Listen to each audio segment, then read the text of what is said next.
সকল শক্তির মালিক, সকল ক্ষমতার মালিক একমাত্র আল্লাহ। আমাদের দেশে দেখবেন বড় বড় আসলে, আমাদের দেশে দেখবেন রাজনীতির যখন একটা মৌসুম চলে, ইলেকশনের যখন মৌসুম চলে, ছোড়া বেড়াও টুপি লাগায়, সারা জীবন চুরি করছে, সারা জীবন ডাকাতি করছে। হ্যাঁ, হঠাৎ করে রাজনীতির ভিতরে বড় নেতা টুপি লাগায়, ইলেকশনের সময় দেখবেন ছোড়া টুপি লাগায়, কারণ এই নেতা, ঠিক কিনা? সারা জীবনে দেখবেন পাঞ্জাবি পড়ছে না, এই সময় সৌদি আরব থেকে যুদ্ধ অর্ডার দিয়ে আনা আছে না নাই? কারণ হলো তারা মনে করবে মনে হয় অস্কের আইছে, টুপি লাগায়, পাঞ্জাবি লাগায়, সারা বছর সারা জীবনে কোনো খোঁজ খবর নাই। যেহেতু সে দাঁড়ায় গেছে একটা মার্কা নিয়ে, তখন দেখবেন তার সুরত পরিবর্তন হয়ে যায়। আগে সুরত ভালো ছিল না, পরেও সুরত ভালো থাকবে না। কিন্তু মধ্যে জনগণকে ধোঁকা দেওয়ার জন্য টুপি পরে, পাঞ্জাবি পরে, আবার দাড়িটাও কত লম্বা ধরে, আছে না নাই? পাস করলে দেখবেন দাড়ির কামে করে একটা সময়, আছে না নাই? তাহলে বোঝা গেল ইলেকশন দেওয়ার মানুষে ধোঁকা দিয়া বোকা বানায় মানুষের ভোট চুরি করে। তাহলে আমরা জনগণ কিভাবে বুঝবো বলে বুঝবেন, দেখেন কিছু কিছু নেতা আছে সারা জীবনে কেউ জানাজাতে আসে নাই, আর দেখবেন ইলেকশন যখন সামনে আসে একটা জানাজাও মিস দেয় না, আছে না নাই? আবার কিছু মানুষ আছে কখন এই নেতারে কদ্দুর দিয়ে কথা কই বলে ভোট চায়, জানাজার সামনে ঘরে পিতা চায়, ভোট চায়। ওই ব্যক্তিকে জানাজার সামনে দাঁড় করাইছেন, এটা তো আমাদের জন্য লজ্জাজনক। ভালো করে কোরআনের আয়াত বলতে পারে না, ভালো করে একটা সুন্নাত কথা বলতে পারবে না, দাড়ি মনে হয় সপ্তাহে 6 বার শেভ করে, আছে না নাই? তাহলে তাদেরকে যেন কথা বলার জন্য তাদেরকে নেতা মানেন। মসজিদের একজন ইমাম রাখতে গেলে দাড়ির দিকে তাকান, টুপির দিকে তাকান, পাঞ্জাবির দিকে তাকান। একটা মসজিদের একটা মহল্লার যদি ইমামের এত দিকে তাকাইতে হয়, তাহলে একটা ইউনিয়নের ভিতরে যদি একজন প্রতিনিধি বানান, একজন দেশের যদি প্রতিনিধি বানান, তার কত কিছু সবার দরকার আছে না নাই? আমরা তো এগুলা তাকাই না। এক কাপ চা দিলে বিক্রি হয়ে যায়, কয়টা? এক কাপ চা যদি দিতে পারে, একটা সুরত যদি ধরাই দিতে পারে, একটা বিড়ি যদি দিতে পারে, একটা সিগারেট যদি দিতে পারে, তাহলে তার পিছনে 3 ঘন্টা ঘুরে, আছে না নাই? এইখানে তুই আপনার ইমাম বিক্রি হয়ে যাচ্ছে। কারণ হলো একজন চাচাকে জিজ্ঞাসা করেন 12টার পরে গেছে, ঘরের ভিতরে জিজ্ঞাসা করে তোমার 12টার সময় কি আসলাম? বলে আমি বাহিরে আসলাম। বলে ভাত খাইতে না? বলে খাওয়ার দরকার নাই, দোকানে যা খাইছি তাই চলবো। দিল্লি ইলেকশনের সময় কি দোকানে যা খাইছি তাই চলবে। বলে কি কি খাইছো? 40টা চা খাইছি। কটা চা? 12টা বন খাইছি, সয়ালি কলা খাইছি।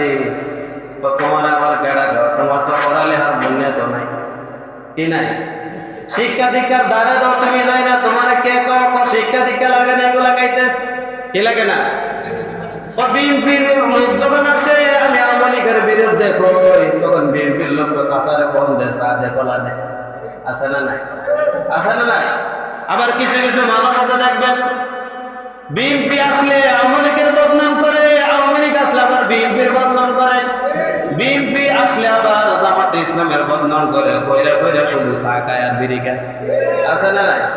চা আর বিড়ি খাওয়ার জন্য মিথ্যা কথা দেন বললা। চাচি জিজ্ঞাসা করে আর তোমার তো কোনো বুঝি নাই, তাহলে বোঝা গেল ইলেকশন আসলে তোমার কানা আছে, না আসলে তোমার কানা নাই। এরকম আছেন না তাহলে? হ্যাঁ, সব বাড়ির টাকা কত? 1 লাখ টাকাই বাড়ির মধ্যে দিলাম, একজনের হাতে বোঝাইয়া দে, একজনের হাতে যখন বোঝাইয়া দে। আউযু বিল্লাহি মিনাশ শাইতানির রাজীম। বিসমিল্লাহির রাহমানির রাহিম। قل اللهم مالك الملك تؤتي الملك من تشاء وتنزع الملك ممن تشاء وتعز من تشاء وتذل من تشاء بيدك الخير إنك على كل شيء قدير. وقال رسول الله صلى الله عليه وسلم كفى بالمرء كذبا أن يحدث بكل ما سمع أو كما قال عليه الصلاة والسلام. صدق الله العظيم وصدق رسوله النبي الكريم ونحن على ذلك لمن الشاهدين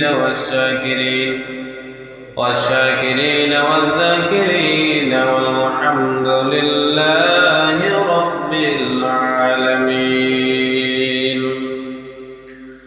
إن الله وملائكته يصلون على النبي يا أيها الذين آمنوا صلوا عليه وسلموا تسليما.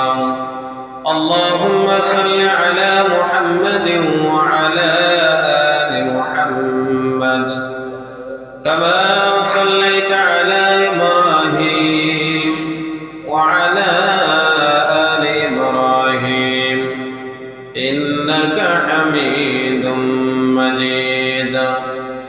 اللهم بارك على محمد وعلى آل محمد كما باركت على إبراهيم وعلى آل إبراهيم إنك حميد مجيد. السلام عليكم ورحمة الله وبركاته. আল্লাহ পাকের দরবারে অসংখ্য অগণিত শুকর ও সুজুদ যে আল্লাহ পাক অত্যন্ত দয়া করে মায়া করে মহব্বত করে আল্লাহর ঘরে আসার এবং বসার তৌফিক দিয়েছেন। তাই আমরা অন্তরের অন্তঃস্থল থেকে মহব্বতে জোরে সরে বলি আলহামদুলিল্লাহ। এটা হলো আমাদের শাবান মাসের হয়তো পারে আমাদের জন্য শেষ শুক্রবার। কি শুক্রবার? তারপর আল্লাহর কাছে দোয়া করতে হবে, আল্লাহ আমাদের হায়াতটুকু যেন রমজান পর্যন্ত আল্লাহ বাড়ায়। কে পর্যন্ত? রমজান পর্যন্ত। হাদিস শরীফের মধ্যে আসছে কোন মানুষ যদি রোজা অবস্থা মারা যান আল্লাহ বিনা হিসেবে জান্নাত দিয়েছে। কি অবস্থা? রোজা অবস্থা। রোজা যদি থাকে আজকে কোরআনুল কারীমের 3 নম্বর সূরা সূরাতুল আলে ইমরানের 26 নম্বর আয়াত তেলাওয়াত করেছি। কোরআনুল কারীম আল্লাহ রাসূল সাল্লাল্লাহু আলাইহি ওয়াসাল্লামের জবানের অসংখ্য হাদিস থেকে এক টুকরা হাদিস মুবারক তেলাওয়াত করেছি।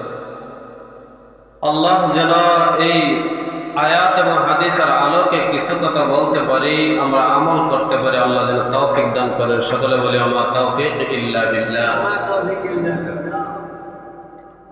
আল্লাহ রাব্বুল আলামিন সর্বপ্রথম বলেন কোরআনের আয়াতের মধ্যে আমরা চলে যাই। قُلِ اللَّهُمَّ مَالِكَ الْمُلْكِ تُؤْتِي الْمُلْكَ مَن تَشَاءُ।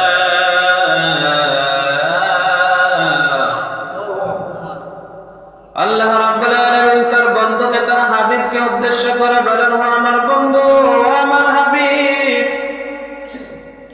আপনি তাদেরকে বলুন একমাত্র এই দুনিয়ার রাজত্বর মালিক হলেন আল্লাহ। রাজত্বের মালিক কি? এই সমস্ত পৃথিবীর যা কিছু দেখতেছি, যা কিছু আছে, যা কিছু আসবে, যা কিছু আগেও ছিল, সব কিছুর মালিক হলেন, রাজত্ব হলেন একমাত্র আল্লাহ তাআলা। কে বলতেছেন? আল্লাহ নিজে বলেন। কে বলেন? একমাত্র রাজত্বের মালিক কে? 2 নম্বর মনে রাখবেন, আল্লাহ বলেন তুতিল মুলকা মান তাশা। আমি আল্লাহ রাব্বুল আলামিন যাকে ইচ্ছা তাকে আমি রাজত্ব দেই, ক্ষমতার চেয়ারে বসাই। وتنزع الملك ممن تشاء আমি আল্লাহ যাকে ইচ্ছা তার কাছ থেকে আবার ক্ষমতা ছিনায় নেই। দেওয়ার মালিক কে? ছিনায় নেওয়ার মালিক কে?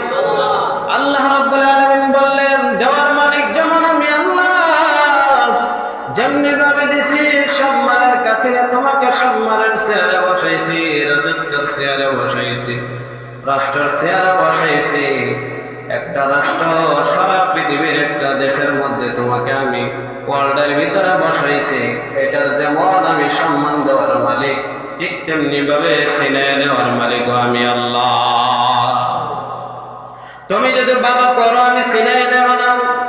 তোমাকে রাজত্ব দিলাম, তুমি সুন্দর মতে ঠিকঠাক মতে যদি রাজত্ব চালাইতে পারো, দেশ চালাইতে পারো, জেলা চালাইতে পারো, উপজেলা চালাইতে পারো, গ্রাম চালাইতে পারো, আমি আল্লাহ আরো তোমাদের সম্মান বাড়াইয়া দেব।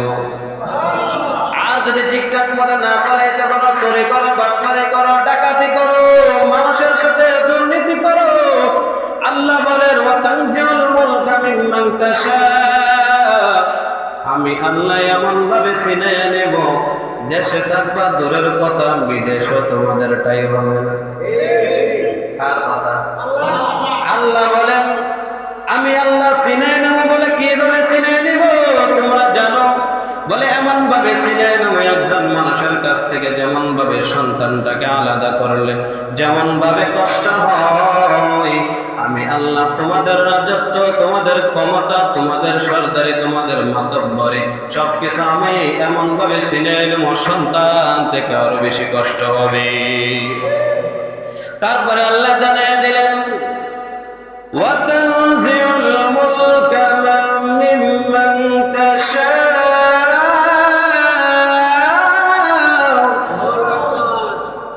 ওয়া তুইজ্জু মান তাশা।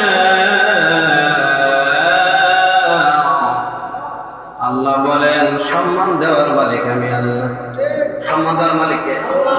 আল্লাহ বলেন সম্মানের চেয়ারে বসে আমি সম্মান দেই আমি আল্লাহ।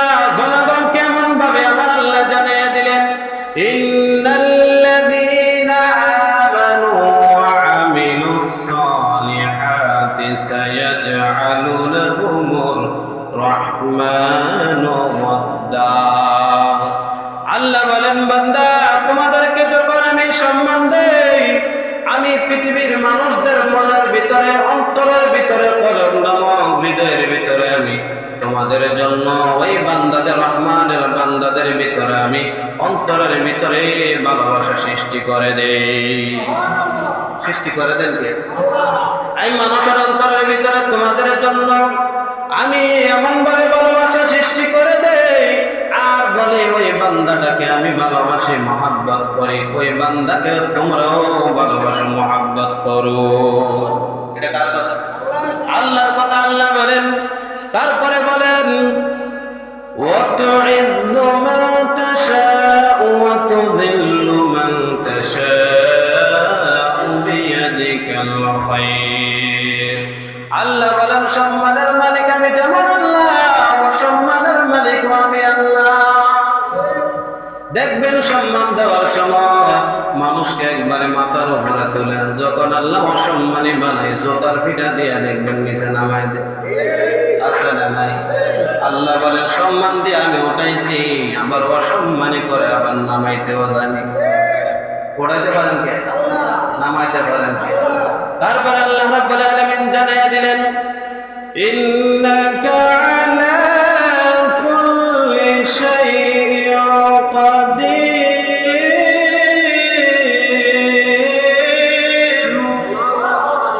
আল্লাহ বলেন আমি আল্লাহ রাব্বুল আলামিন নিশ্চয় সকল ক্ষমতার মালিক।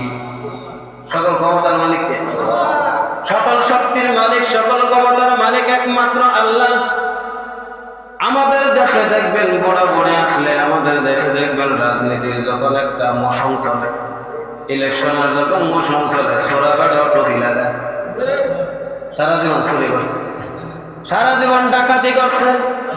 হ্যাঁ, হঠাৎ করে রাজনীতির ভিতরে বড় নেতা টুপি টাপি লাগায়, ইলেকশনের সময় দেখবেন ছোড়া টুপি লাগায়, কারণ এই নেতা। ঠিক না?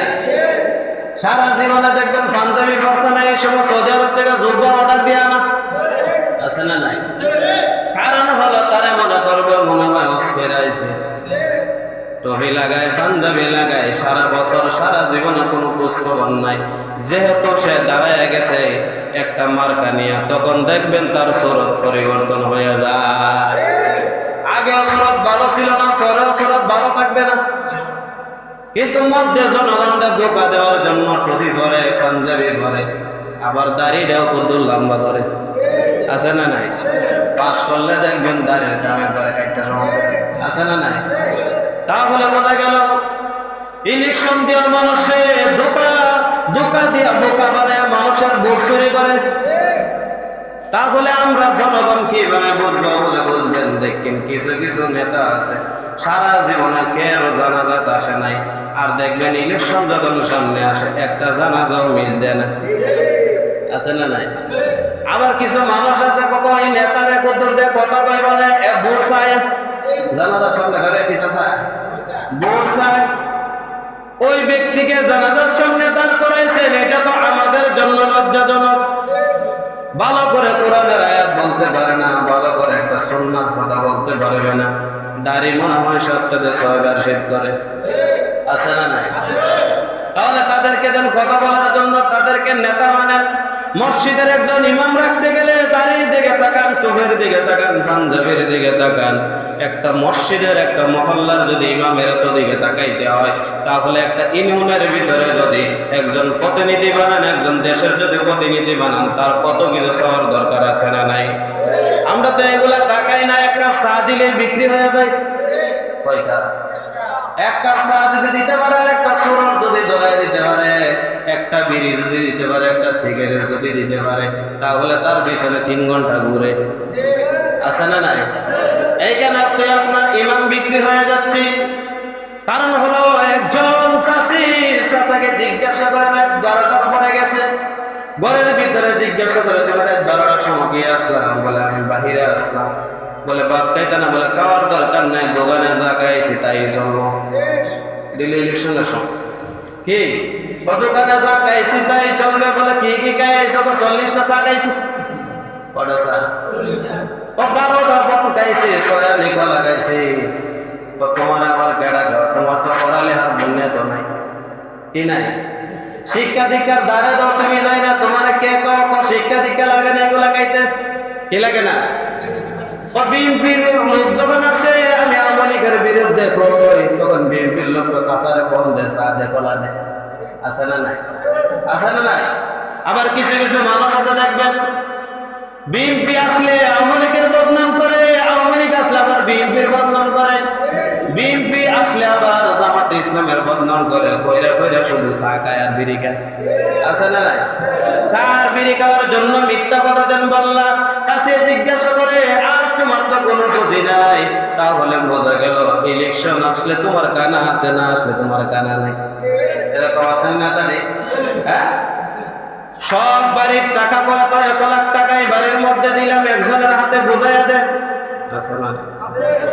একজনের হাতে যখন বোঝায় দেয় 1 লক্ষ টাকা, বোঝায় দেওয়ার সময় তো 1 লক্ষ টাকা, 500 টাকা, 1000 টাকা দিবা।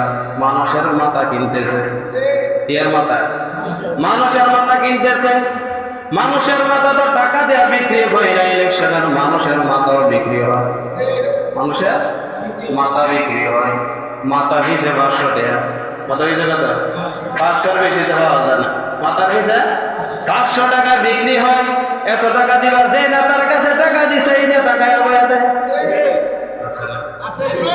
ওই নেতা খায়া বয়া থাকে। তাহলে বোঝা গেল আপনাদেরকে দেখায় দেখায় আপনার মাথা উন্মাদনে বিক্রি করে হে ওই নিজে খায় এলাকা, আছে না নাই? তাহলে বোঝা গেল ইলেকশন আসলে খুব সতর্ক থাকবেন। যদি আপনি বিনা স্বার্থে তাকে ভোট দিতে পারেন, তাহলে আপনি অফিসে যাওয়ার সাথে সাথে, সে যদি পাস করে অফিসে যাওয়ার সাথে সাথে আপনাকে মূল্যায়ন করবে। জনগণেরও দোষ আছে, নেতাগুলোরও দোষ আছে, দুনো দলের কি আছে? দোষ আছে। কারণ হলো যদি আপনি মাথা পিছু 500 টাকা বিক্রি করেন, নেতার কাছে যদি একটা সাইনের কাছে যান 10 বার গেল, জোতা কই হইব, নেতারে পাওয়া যায় না, ঠিক নেই? সাধারণ মেম্বারের কাছে গেলে দেখেন কি দাম, কতটার মাথা কিনছি, কতর এত মূল্যায়ন দেওয়ার দরকারটা কিনতেন, ঠিক কিনা?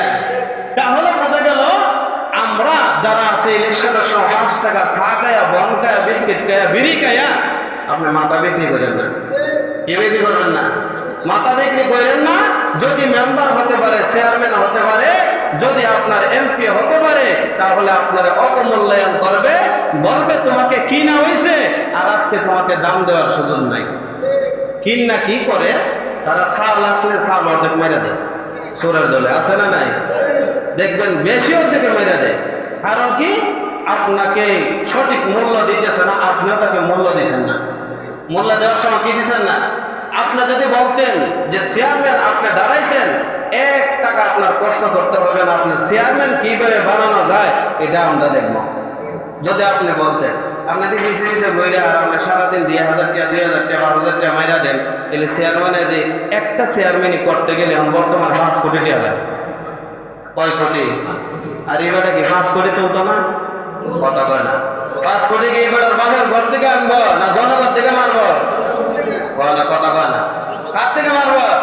জনগণ থেকে। 5 কোটি কেন? আগে 20 কোটি টাকা আত্মসাৎ কইরা তারপরে জনগণ আপনার দেখবেন ঢাকা যদি একটা আইসক্রিম দে, আপনার পূর্ব এটা আইসক্রিম সোয়ান দিতে দিতে এটা কাঠি ছাড়া আর কিছু থাকতো না।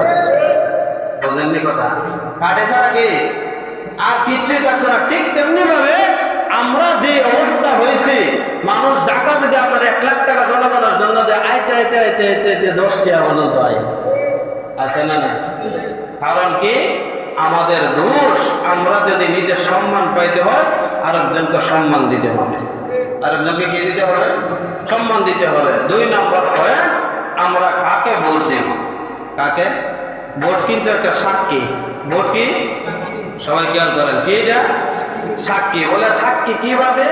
যদি আমি দানের শীর্ষে ভোট দেই, যদি আমি জামাত ইসলামকে ভোট দেই, আমি সাক্ষী দিলাম যে আল্লাহ আমি এই মানুষটা ভালো বললে সাক্ষী দিলাম, এটা আপনার সাক্ষ্য হিসাবে টিপ থাকবে। সাক্ষী হিসাবে কি থাকবো? টিপ থাকবে। যদি আপনি সব লোকরে দিয়ে থাকেন তাহলে আপনার সাক্ষ্যটা কি আছে? বলা সাক্ষ্যটা কি আছে? ঠিক আছে। আর যদি সঠিক লোকরে না দেন, আপনি মিথ্যাবাদী। আপনি কি? এমন ভাইয়ের চরিত্র ফুলের মতো পবিত্র, নামাজ করে না, কথা বলে নামাজ করে না, দাড়ি কাটে 6 ওয়াক্ত, আছে না নাই? বিড়ি খায় 12 ওয়াক্ত, হ্যাঁ, সপ্তাহ লুডো তাস খেলে 40 ওয়াক্ত, আছে না নাই? তাইলে এই দিনের মধ্যে ভোট দেন, আপনারা ভালো কিছু শিখাইতো না, আপনারা আপনার বিভিন্ন ধরনের খারাপ কাজ বইব, আছে না নাই? তাইলে আপনি জনপ্রতিনিধি যদি বানাইতে চান, আপনাকে যাচাই করবেন হে কি সঠিক লোক কিনা। কি লোক? সঠিক লোক। আল্লাহ রাসূল সাল্লাল্লাহু আলাইহি ওয়াসাল্লাম বলেন 3টা গুনাহ হলো সবচেয়ে বড় কবিরা গুনাহ। কয়টা? 1 নম্বর হলো শিরক করা। 1 নম্বর কি করা? 2 নম্বর মাতা পিতা অবাধ্যতা এবং মাতা পিতার নাফরমানি করা। 3 নম্বর 2টা কথা বলে রাসূল সাল্লাল্লাহু আলাইহি ওয়াসাল্লাম এলান দিয়েছিলেন, এমন সুদা হয়ে বলতেছেন মিথ্যা কথা বলা কবিরা গুনাহ। মিথ্যা কথা বলা কি? তারপরে সুদা হয়ে বলতেছেন মিথ্যা সাক্ষী দেওয়া হলো সবচেয়ে কবিরা গুনাহ। সবচেয়ে বড় কি? মিথ্যা সাক্ষ্য দেওয়া। যদি আপনি নামাজ পড়ে না, রোজা রাখে না, চরিত্র ভালো না, এই লোকটা যদি ভোট দেন, এটা কি করছেন? মিথ্যা বলছেন। আপনি কি বলছেন? মিথ্যা কথা বলছেন। এই মিথ্যা কথা বলার কারণে আপনি সবচেয়ে বড় কবিরা গুনাহ করছেন। সবচেয়ে বড় কি? কবিরা গুনাহ করছেন। তাহলে নামাজে ব্যক্তিকে দিতে হবে। আর দেখবেন আমাদের যদি হাসরের ময়দানে যে জিজ্ঞাসা করে আল্লাহ যে তোমরা কাকে ভোট দিছ, এই কথা বলবে না কাকে ভোট দিছ, বলবে যে তুমি যে ভোটটা দিছ এই ভোটটা কি লোকটা কি সঠিক ছিল কিনা, এটা আগে জিজ্ঞাসা করে। কি জিজ্ঞাসা করা? লোকটা কি ছিল? সঠিক ছিল কিনা, এই লোকটা কোরআনের পক্ষে ছিল কিনা, এই লোকটা নামাজের পক্ষে ছিল কিনা, হাদিসের পক্ষে ছিল কিনা, কোরআনের পক্ষে ছিল কিনা, মুসলমানদের পক্ষে ছিল কিনা, ইনসাফের পক্ষে ছিল কিনা, কোরআনের রাষ্ট্র পরিচালনা করার জন্য ছিল কিনা, এটা আপনাকে জিজ্ঞাসা করবে অবশ্যই অবশ্যই। যদি আপনি সব লোকের যদি আপনি এই সাক্ষ্য না দিতে পারেন তাহলে আপনার জন্য ভোটাভুটি না। আমাদের বাংলাদেশে যে ভোট হবে বা ইলেকশন হবে এটা শরিয়া মোতাবেক না। শরিয়া কি? শরিয়া মোতাবেক নয়। গণতন্ত্র কোরআন হাদিসের কোথাও নাই। গণতন্ত্র কিনা সবাই বলেন, গণতন্ত্র কি কোরআন হাদিসের কোথাও নাই। তবে যদি রাষ্ট্র এবং দেশ যদি সুন্দরভাবে পরিচালনা করতে চান এবং ভালো ইনসাফ এবং কোরআনে আইন দিয়ে যদি রাষ্ট্র চালাতে হয়, তাহলে গণতন্ত্র রাষ্ট্র যেহেতু হয়ে গেছে, তাহলে তার পক্ষে আমরা মোটামুটি দুইটা পক্ষ, একটা হবে ভালো আর একটা হবে খারাপ। একটা হবে ভালো আর একটা খারাপ। ভালো পক্ষ নিলে কি হবে, আপনার দুনিয়াতে শান্তি পাবেন, আখিরাতেও শান্তি পাবেন। দুনিয়াতে শান্তি, আখিরাতেও শান্তি। হযরত ওমর রাদিয়াল্লাহু তাআলা আনহুর শাসন আমল কেমন ছিল, হযরত উসমান রাদিয়াল্লাহু তাআলা আনহুর শাসন আমল কেমন ছিল, হযরত আলী রাদিয়াল্লাহু তাআলা আনহুর শাসন আমল কেমন ছিল, হযরত আবু বকর রাদিয়াল্লাহু তাআলা আনহুর শাসন আমল কেমন ছিল, রাসূল করিম সাল্লাল্লাহু আলাইহি ওয়াসাল্লামের শাসন আমল কেমন ছিল, এই ইতিহাসগুলো যদি পড়েন তাহলে বুঝবেন বেশিরভাগ মানুষ মুত্তাকি, পরহেজগার, নামাজি ব্যক্তি শাসন করছে। নামাজি ব্যক্তি কি করছে? আর আমরা যারা প্রতিনিধি বানাই, নামাজ তো পড়ি না, ঠিক কি না?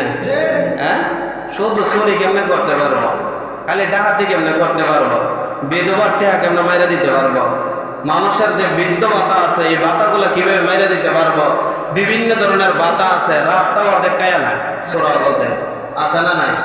হ্যাঁ, রোডের বদলে ভাত ধোয়া দেয়, এটা কি দুর্নীতি না? দুর্নীতি না? এইগুলা বেশিরভাগই দেখবেন সরকারি যত কাজ আছে, সরকারি কি যত কাজ আছে সব বিষয়ে দেখবেন দুর্নীতি। সব বিষয়ে কি দুর্নীতি? কারণ কি, দুই পক্ষের দোষ। আমি বলছি, দুই পক্ষ যদি ঠিক হয়ে যায় তাহলে আমাদের দেখবেন প্রত্যেকটা জায়গা, প্রত্যেকটা সেক্টরে, প্রত্যেকটা গ্রামে, প্রত্যেকটা অঞ্চলের ভিতরে দেখবেন ইনসাফ প্রতিষ্ঠিত হবে। ইনসাফ প্রতিষ্ঠিত কাকে বলে? আমরা অনেকে বলি শরিয়া আইন দরকার নাই, ইনসাফ প্রতিষ্ঠা করো। শরিয়া আইন কি নাই? সবাই খেয়াল করেন, শরিয়া আইন দরকার নাই, ইনসাফ প্রতিষ্ঠা করো। শরিয়া আইন যদি না থাকে ইনসাফ থাকবো বই, বুঝলেন কথা? শরিয়া আইন থাকলে ইনসাফ থাকবো। শরিয়া আইনের ভিতরে আপনার ইনসাফ আছে, আর ইনসাফ যেখানে, শরিয়া আইন যেখানে নাই ইনসাফ সেখানে নাই। ইনসাফ সেখানে কোরআন হাদিসে ইনসাফ আছে না? কথা বলা ইনসাফ আছে না নাই? সমান বিচার করো, এটা আছে না নাই? হযরত ওমর রাদিয়াল্লাহু তাআলা আনহুর ছেলে, হযরত ওমর রাদিয়াল্লাহু তাআলা আনহুর কাছে একজন মহিলা আছে, একটা সন্তান নিয়ে, এত বড় সন্তানটা নিয়ে যখন আসে, হযরত ওমর রাদিয়াল্লাহু তাআলা আনহুর সামনে দাঁড়ায় দাঁড়ায় কাঁদতেছে। ওমর রাদিয়াল্লাহু তাআলা আনহু বললেন, মহিলা তুমি কি বলবা? সাহস নিয়ে কথা বলা। বলেন, আমি বলতে চাই এই যে সন্তানটা দেখতেছেন এটা আপনার ছেলের সন্তান। কার সন্তান? যতক্ষণ না কার সন্তান? আপনার ছেলের সন্তান। বলতেছে আমার কোন ছেলে? বলে আবু সাহমা রাদিয়াল্লাহু তাআলা আনহুর সন্তান। তাহলে উনি বলতেছে বিবাহ করলো কোন সময়, কি করলো কোন সময়, আমরা তো কিছুই জানি না। বলে কিভাবে জানবেন? সে তো অবৈধভাবে আমার সাথে সম্পর্ক করে সন্তান হয়েছে। কি করে? অবৈধ কইরা। তখন ওমর রাদিয়াল্লাহু তাআলা আনহুর রক্ত গরম হয়ে গেছে, চেহারা গরম হয়ে গেছে। কি বলো? বলে আমার কোনো দোষ নাই, আপনার সন্তান জোর জবরদস্তি কইরা আমার সাথে জিনায় লিপ্ত হয়ে আর আমাকে টর্চার করে আমার এই সন্তান হয়েছে। তখন হযরত ওমর রাদিয়াল্লাহু তাআলা বলতে, তুমি কি সত্য বলতেছে? বলে হ্যাঁ সত্য বলতেছে। হযরত ওমর গিয়া দৌড় দিয়া ঘরের ভিতরে ঢুকছে, আর হযরত সাহমা রাদিয়াল্লাহু তাআলা ভাতের লোকমা দিতেছে। কিসের লোকমা? হযরত ওমর রাদিয়াল্লাহু তাআলা বলেন, সন্তান। তখন এই কথা যখন ডাক দেওয়া বলছে, বলার সাথে সাথে সন্তান কাঁপা শুরু করে দিছে, বাঁধবে লোকমা দেওয়া বন্ধ করে দিছে। আজকে জানি কি হয়। তখন মনের ভিতরে ভয় ঢুকে গেছে, বলতেছে আমি কি তোমার উপরে আল্লাহ এবং আল্লাহর রাসূলের বিধান প্রয়োগ করবো না? বলে হ্যাঁ অবশ্যই করবেন। বলে আমি বাবা হিসেবে তোমাকে আমি একটা কথা বলি, তুমি কি এই গুনাহের সাথে জড়িত হয়েছে? মহিলার সাথে সর্বপ্রথম তুমি কি মদ পান করেছো? বলে হ্যাঁ মদ পান করেছি। বলে আমার বন্ধু বান্ধবের কুমন্ত্রণা করে আমি মদ পান করছি। বলে মদ পান করার পরে আবু জাজ্জাজ ওই জায়গার মধ্যে বাগানের ভিতরে কি তুমি এক মহিলার সাথে জিনা করছো? বলে হ্যাঁ ওই জায়গার মধ্যে আমি জিনা করছি বাবা। তখন বলতেছে তোমাকে এখন 100 গুররা দেওয়া হবে। 100। তখন বলতেছে, বাবা আমি রাজি আছি, আপনি 100 দৌড়া দেওয়ার জন্য প্রস্তুত হয়ে যান। যখন 80টা দৌড়া দিছে, কয়টা? কথা কয় না, কয়টা? আমাদের দেশে যদি জিনা করে, যেহেতু ক্ষমতা সেই লইয়া জিজ্ঞাসা এসে কথা কয় না, কথা কয়। যদি মেম্বার, চেয়ারম্যান, এমপি, মন্ত্রীর ছেলে জিজ্ঞা 10 গুণ মা, হ্যাঁ? আর যদি গরিব এরা ধরে আন ঘর থেকে, আছে না নাই? ঘর থেকে কি করতো? ধরে আনতো। আর যদি হয়ে যায় তাহলে টাকা দিয়ে শেষ করে কিছু মানুষ আছে না নাই? হ্যাঁ, কিছু মানুষ আছে। হযরত উমর রাদিয়াল্লাহু তাআলা আনহু বলেন, এটা আল্লাহর রাসূলের বিধান, 100 দৌড়া দেওয়া হবে। কয়শো? 100 দৌড়া দেওয়া হবে, 100 দৌড়া দেওয়া হবে। এই কথা শুনে যখন 100 দৌড়া 1 থেকে শুরু করছে, 80টা দৌড়া দেওয়ার সময় হযরত উমর রাদিয়াল্লাহু তাআলা আনহুর সন্তান বলতেছে, বাবা আমি 100 দৌড়া 80টা দৌড়া হইছে, আমি মনে হইতেছে জান্নাতে প্রবেশ করতেছি। কোথায় প্রবেশ করতেছি? জান্নাতে প্রবেশ করতেছি। যখন 90টা দৌড়া দেওয়া হয়েছে তখন আপনার আস্তে করে কথাবার্তা বন্ধ করে দিছে আর দুনিয়ার থেকে চলে গেছে। বাবাকে সালাম দিয়া লাস্ট কথা বলছিলেন, বাবা আমার উপরে শরিয়া আইন আমার উপরে চালু করে আমার উপরে বিধান যখন হুকুম পালন করতে লাগলাম তখন আমার মধ্যে একটা শান্তি শান্তি ভাব লাগতেছে, আমি যেন জান্নাতে প্রবেশ করতেছি। ছেলেরাও কি করে নাই? এটারে কো ইনসাফ? এটারে কি বলা হয়? নিজের বলে ইনসাফ নয়, ঘরের বেলা ইনসাফ। আছে না নাই? এটার নাম ইনসাফ নয়। যেমন গরিবের বেলা আইন, ঠিক বড় লোকের বেলা আইন। কোটিপতির যে আইন, 1 টাকার মালিকের যিনি তিনিরও এই আইন, এটার নাম হলো ইনসাফ। এটার নাম কি? আর আমাদের দেশে ইনসাফ শুধু গরিবের বেলা, ধনীর বেলা ইনসাফ নাই। তাহলে আমরা ইনসাফ বুঝছি তো? আল্লাহ যেন আমাদের সবাইকে প্রতিটা গ্রামে গ্রামে, প্রতিটা মহল্লায় মহল্লায়, প্রতিটা ঘরে ঘরে ইনসাফ প্রতিষ্ঠা করার তৌফিক দান করেন। সকলে বলে আমিন। ওয়া আখিরু দাওয়ানা।